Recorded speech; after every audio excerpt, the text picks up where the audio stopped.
Hi, ఈరోజు మన class వచ్చేసరికి జనరల్ ఎనస్థీషియా.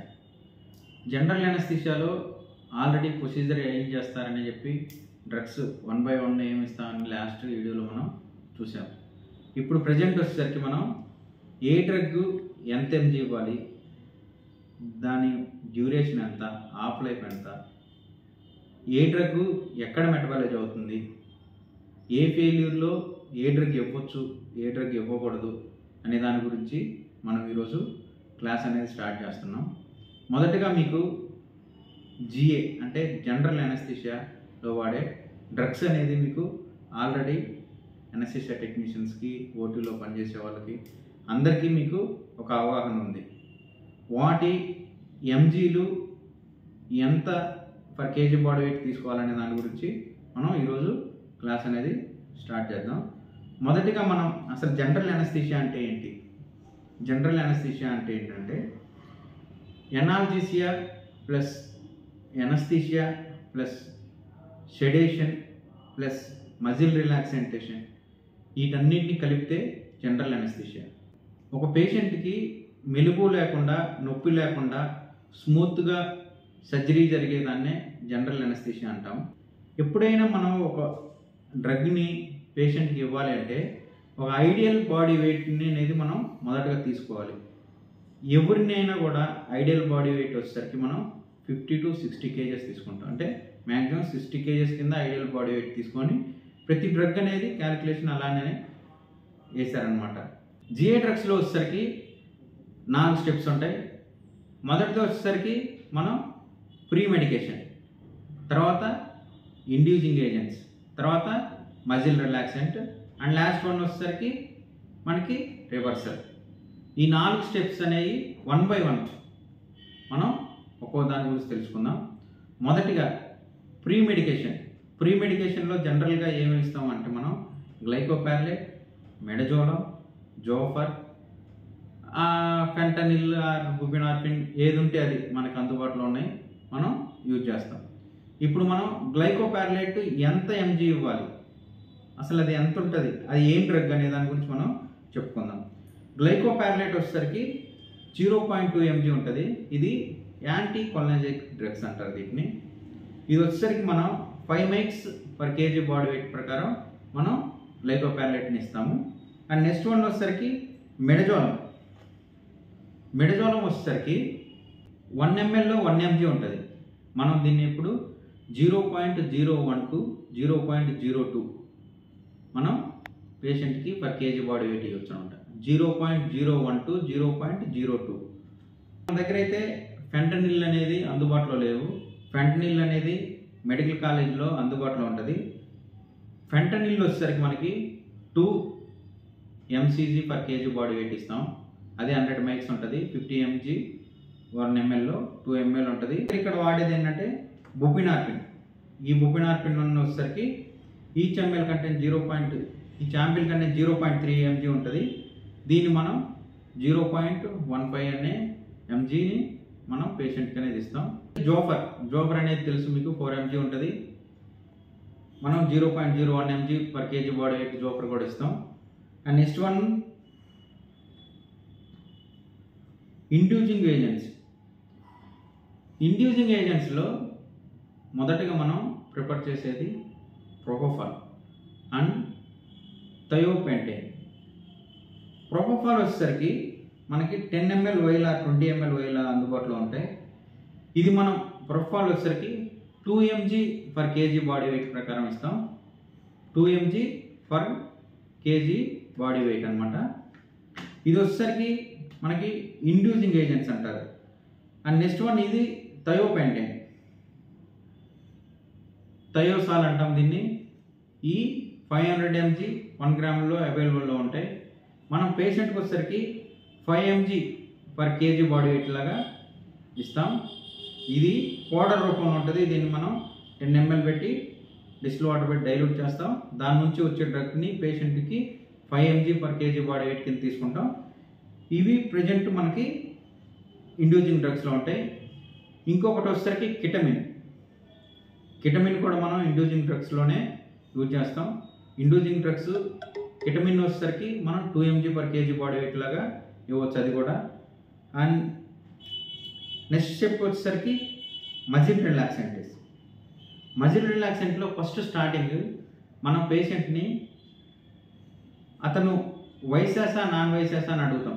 ఇలా చేయి ఎంజైమ్ అక్కడ లేకపోవడం వలన పేషెంట్ అనేది రివర్సల్ కష్టం అవుతుంది. ఆ ఎంజైమ్ పేరే సూడో కొలనైజేషన్ ఎంజైమ్ అంటాం. ఈ సూడో కొలనైజేషన్ ఎంజైమ్ అనేది వాళ్ళకి బాడీలో ప్రొడ్యూస్ అవ్వదు. దానివల్ల మనం నాన్ వైశాస్కి మాత్రమే స్కోలిన్ ఇవ్వాలి. వైశాస్కి ఎప్పుడు స్కోలిన్ ఇవ్వకూడదు. ఇండికేటర్ వచ్చేసరికి మీరు ప్రతి పేషెంట్ని వైశాస నాన్ వైశాస అనేది కంపల్సరీగా మీరు అడిగే ఈ యొక్క డ్రగ్ని యూజ్ చేయాలి. ఇది వచ్చేసరికి 1 mg to 2 mg/kg body weight ఇస్తాం. అండ్ నెక్స్ట్ వన్ వచ్చేసరికి ఎక్రోనియం ఆర్ ప్యాంక్రోనియం ఆర్ రుక్రోనియం అండ్ అట్రాక్టోరియం. ఇవన్నీ కూడా మనకి మజిల్ రిలాక్సెంట్సే. ఒక్కొక్కటి డ్యూరేషన్ అంటే డెప్త్ డ్యూరేషన్ అనేది ఒకటి లాంగ్ టర్మ్ వస్తుంది, ఒకటి షార్ట్ టర్మ్ వస్తుంది, ఇంకోటి ఇంకా షార్ట్ టర్మ్ వస్తుంది. వీటిని మనం మజిల్ రిలాక్సెంటేషన్ అంటాం. ఆ తర్వాత లాస్ట్ వన్ వచ్చేసరికి మనకి రివర్సల్ వచ్చేసరికి నియోస్టిగ్మిన్ ప్లస్ గ్లైకోపార్లేట్. నియోస్టిగ్మిన్ వచ్చేసరికి మనం 0.04 mg to 0.06 mgని మనం పర్ కేజీ బాడీ వెయిట్ని తీసుకుంటాం. అండ్ దీంతోపాటు మనం కంపల్సరిగా 10 mics అనేది మనం గ్లైకోపార్లేట్ యాడ్ చేయాలి. నియోస్టిగ్మిన్తో పాటు గ్లైకోపార్లేట్ యాడ్ చేయాలి. ఇప్పుడు లేటెస్ట్గా మయోపార్లేట్ అని ఆటోమేటిక్గా మిక్స్ అయ్యి ఉన్న డ్రగ్సే వస్తున్నాయి. దాని పేరే మయోపార్లేట్. అవి డైరెక్ట్గా మనం మన కేజీ బాడీ వెయిట్ ప్రకారం వాటిని డ్రగ్ ఇవ్వచ్చు. And this is isoflurane. ఇది ఇన్హలైజేషన్ ఏజెన్సీ అంటారు. వీటిని మనం ఇన్హలైజేషన్ ఏజెన్సీలో ఐసోఫ్లోరిన్, సిఓఫ్లోరిన్ అండ్ ఈథేన్ మన ప్రజెంట్ అయితే మార్కెట్లో అందుబాటులో ఉంది ఐసోఫ్లోరిన్, సిఓఫ్లోరిన్. ఇప్పుడు ఎక్కువ మంది వాడుతుంది ఐసోఫ్లోరిన్. ఈ ఐసోఫ్లోరిన్ అనే వచ్చేసరికి మనకి ఎనస్థీషియా డెప్త్ కోసం దీన్ని వాడతాం. దీన్నే ఇన్హలైజేషన్ ఏజెన్సీ అంటారు. ఇప్పుడు ఈ డ్రగ్స్ ఏ గ్రూప్ చెందిన అనేది మళ్ళీ ఇంకోసారి చెప్తాను, జాగ్రత్తగా అయినండి. మొదటిగా వచ్చేసరికి గ్లైకోపార్లేట్. ఇది యాంటీ కొలినెస్టేజ్ డ్రగ్గా దీన్ని మనం పిలుస్తాము. ఇది 0.2 mg 1 ml ఉంటుంది. అండ్ నెక్స్ట్ వన్ వచ్చేసరికి మెడజోలం వచ్చేసరికి దీన్ని మనం గాబా రిసెప్టర్స్ అంటాం, లేదా బీడీజెడ్ అంటాం. బీడీజెడ్ అంటే బెంజన్ డైజెపిన్ అనే గ్రూప్కు చెందింది. అండ్ నెక్స్ట్ వన్ వచ్చేసరికి ఫెంటనిల్, నార్ఫిన్, ఈ బుఫినార్ఫిన్ అండ్ మార్ఫిన్, ఇంకొకటి వచ్చేసరికి ట్రమడాల్. వీటన్నిటిని ఓపియాయిడ్స్ అంటారు.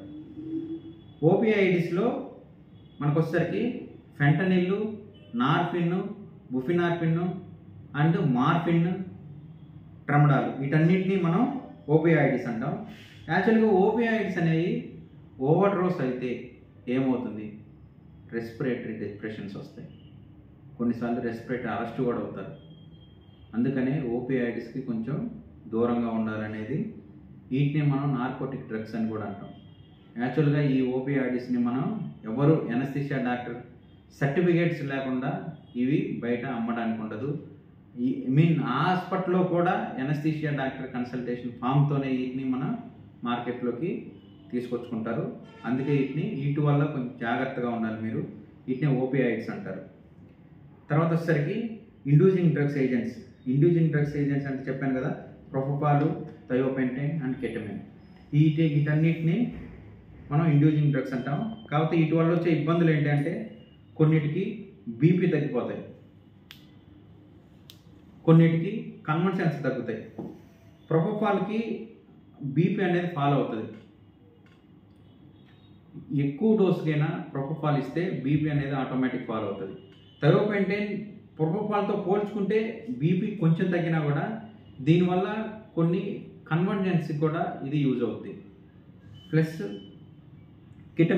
కిటమిన్ అనేది బీపీ రేజ్ అవుతుంది. కాబట్టి ఎప్పుడైనా మనం హెడ్ ఇంజరీ కేసుల్లో, నీరో కేసుల్లో, కన్వర్జెన్స్ వచ్చిన కేసుల్లో మనం కిటమిన్ని అవాయిడ్ చేయడం మంచిది.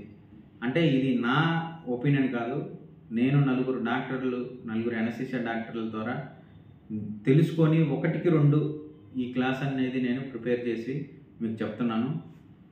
దయచేసి ఇది నా ఒపీనియన్ కాదు, అనస్థీషియా డాక్టర్స్ ఒపీనియన్. ఇప్పుడు నెక్స్ట్ వచ్చేసరికి మజిల్ రిలాక్సెంట్స్. మజిల్ రిలాక్సెంట్ వచ్చేసరికి మనం ఫస్ట్ స్టార్టింగ్ ఇచ్చేది సెక్సిన్ అండ్ స్కోలిన్ అంటారు. దీన్ని స్కోలిన్. ఈ స్కోలిన్ వచ్చేసరికి మనకి 1 to 2 minutes దీని యొక్క డ్రగ్ ఆఫ్ లైఫ్ అయిపోతుంది. అండ్ నెక్స్ట్ వన్ మనం మెయింటెనెన్స్ కోసం సరికి మనం ఎక్రోనియం, ప్యాంక్రోనియం, రొక్రోనియం, ఎట్రాక్యూరియాన్ని మనం యూజ్ చేస్తాం. బేసిక్గా ఎక్కువ హాస్పిటల్లో యూజ్ చేసేది ఏంటంటే ఎక్రోనియంని, ప్యాంక్రోనియాన్ని యూజ్ చేస్తారు. ఎందుకు అంటే టైమింగ్స్. ఇప్పుడు మనం ప్యాంక్రోనియం గురించి చెప్పుకుందాం. ప్యాంక్రోనియం అనేది చాలా రేర్గా ఉంటాయి. ప్యాంక్రోనియం వచ్చేసరికి ఇది దాదాపు 30 నుంచి 40 minutes దీని యొక్క టైం డ్యూరేషన్ అనేది ఉంటుంది. అంటే లాంగ్ యాక్టింగ్గా పనిచేస్తుంది అనమాట. తర్వాత వచ్చేసరికి ఎక్రోనియం వచ్చేసరికి 15 to 25 minutes అనేది దీని acting time. And next one వచ్చేసరికి ఎట్రాక్యూరియం. దానికంటే ముందు వచ్చేసరికి రొక్రోనియం వచ్చేసరికి 5 to 10 minutes ఉంటుంది. ఎట్రాక్యూరియం కూడా 5 to 10 minutes ఉంటుంది. ఇప్పుడు ఏంటంటే మనం ఏ డ్రగ్ ఏ విధంగా మజిల్ రిలాక్సెంట్లో సేఫ్ అంటే బేసిక్గా ఏ ఇబ్బందులు లేని వాళ్ళకి అన్ని డ్రగ్స్ సేఫే. రొక్రోనియం అనేది రీనల్ ఫెయిల్యూర్లో సేఫ్ డ్రగ్, ఎందుకంటే అది లివర్లో మెటబలైజ్ అవుతుంది. ఎక్రోనియం అనేది లివర్లో సేఫ్ ప్లేస్, ఎందుకంటే అది మెటబలైజ్ అయ్యేది రీనల్లో కాబట్టి. పేషెంట్ బయటికి రావడానికి చాలా టైం పడుతుంది. కాబట్టి మనం ప్రతిదీ మజిల్ రిలాక్సెంట్ని 1కి 2 సార్లు తెలుసుకొని ఇవ్వాలి. యాక్చువల్గా మనం లోడ్ చేస్తాం, మన అనస్థీషియా డాక్టర్స్ ఏది ఇమ్మంటే అది ఇస్తాం. కాకపోతే మీకు అవగాహన కోసం ఈ వీడియో, దయచేసి మీరు డ్రగ్స్ లోడ్ చేసేటప్పుడు వాటి యొక్క ఎంజీ ఎంత, ఎన్ని కేజీలకి ఎంత ఎంజీని, లేదా ఎంజీని ఎంసీజీగా ఎలా మార్చుకొని ఎంత అయితే మనం లోడ్ చేయాలనేది మీరు చూసుకోండి. యాక్చువల్గా చాలామంది డాక్టర్స్ వాళ్ళే చెప్తారు, మీకు అవగాహన ఉండిద్ది అని నేను ఈ వీడియో చేస్తున్నాను. దయచేసి ప్రతిదీ పిన్ టు పిన్ మీరు రన్నింగ్ నోట్స్ రాసుకోండి. నేను ఈ మధ్య వీడియోస్ అనేది ఇంట్లో కొంచెం ప్రాబ్లం వల్ల మా మిస్సెస్ డెలివరీ పాప పుట్టింది, దానివల్ల వీడియోస్ అనేది కొంచెం లేట్ అయినాయి, దాన్ని నన్ను క్షమించండి. ఇంకా మరిన్ని వీడియోస్ కోసం మీరు నాకు సపోర్ట్ చేయండి, షేర్ చేయండి, లైక్ చేయండి. Thank you so much.